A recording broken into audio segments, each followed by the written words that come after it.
मित्रों, दिन पर दिन हमारे ऊपर कर्ज बढ़ता जाता है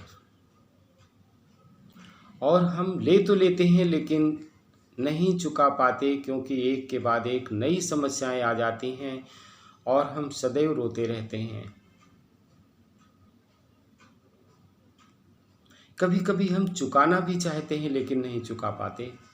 लेकिन अधिकतर तो कर्ज वाले ऐसे ही होते हैं कि वे लेते समय तो बहुत अच्छा सोच दिखाते हैं, लेकिन देने के समय लंबे से आंसू रहते हैं, क्योंकि वो देना ही नहीं चाहते, उनकी नीयत ही नहीं होती।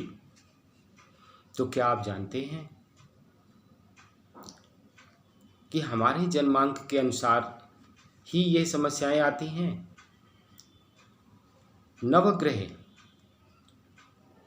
हमारे लिए सुख के कारक भी होते हैं, और कोई भी यदि समस्या है हमारे जीवन में तो वह होती नवग्रह के प्रभाव से ही है।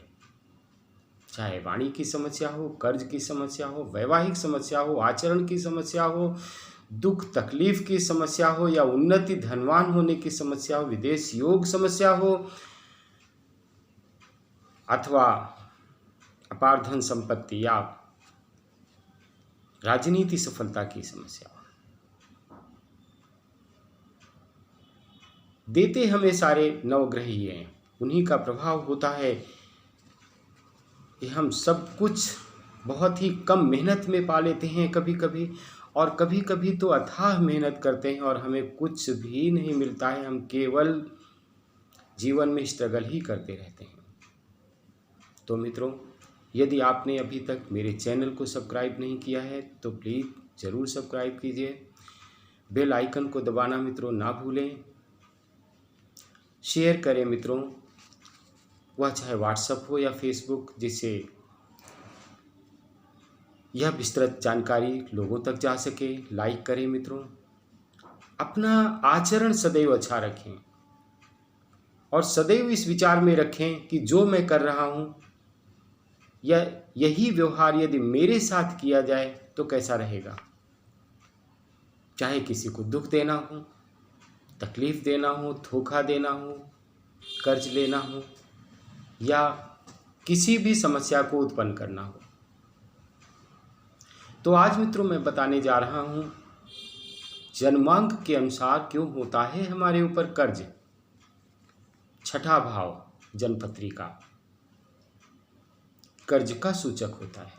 छठे भाव का स्वामी यदि पापयुक्त हो जाता है अथवा पीड़ित हो जाता है, छठा भाव पापयुक्त हुआ या छठे भाव के स्वामी पापयुक्त हो गए या पीड़ित हो गए, नीच के हो गए, तो कर्ज योग हमारे जीवन में बना ही रहता है।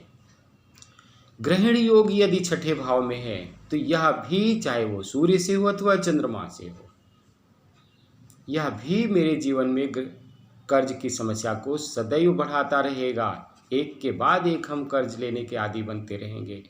राहु मंगल ये दोनों ही कर्ज के लिए काफ़ी जिम्मेदार हैं।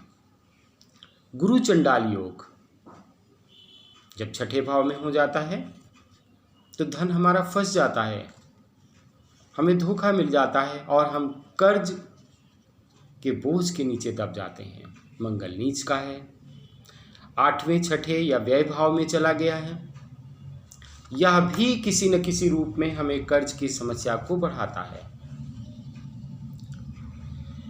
यदि छठे भाव में गुरु की दृष्टि है, किसी भी शुभ ग्रह की दृष्टि है, तो हम कर्ज लेते हैं और धीरे धीरे धीरे धीरे हम अपने आचरण, अपनी अच्छी आदतें या पारिवारिक सपोर्ट अथवा मित्रों के सहयोग से उसे वापस दे देते हैं और हम उन्नति कर जाते हैं। लेकिन उसमें मुख्य हमारा आचरण ही होता है। कर्ज क्यों बढ़ रहा है? हम छठे भाव के अनुसार महादशा, अंतर्दशा, प्रत्यंतर दशा, ग्रहण योग के अनुसार महादशा, अंतर्दशा, प्रत्यंतर दशा, मंगल, राहु, गुरु या गुरु चंडाल योग से संबंधित किसी भी स्थिति में इन समयों में हमें ग्रहण योग होता है कि चाहे महादशा हो छठे भाव की, अंतर्दशा हो या प्रत्यंतर दशा हो। हम कर्ज ले लेते हैं, शुभ दृष्टि है तो वह कर्ज तुरंत उतर जाता है। यदि कहीं ये भाव हमारे पीड़ित हो गए तो हमारे ऊपर दिन पर दिन कर्ज की समस्या बढ़ जाती है। इसीलिए योग्य आचार्य से नियम पालन का बहुत महत्व होता है हमारे जीवन में, और हम अपने कर्मों से अनगिनत समस्याओं को स्वयं दूर कर सकते हैं, क्योंकि नवग्रह तो हमारे ही पास हैं सारे, हमसे ही वे संचारित हो रहे हैं, हमारी ही आदतों से वे संचारित हो रहे हैं और पीड़ित भी हो रहे हैं। तो इस मुख्य कारण हम स्वयं हो गए।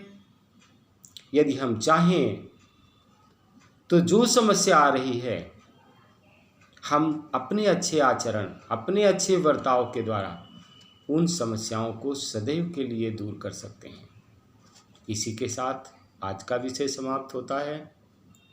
ओम शांति।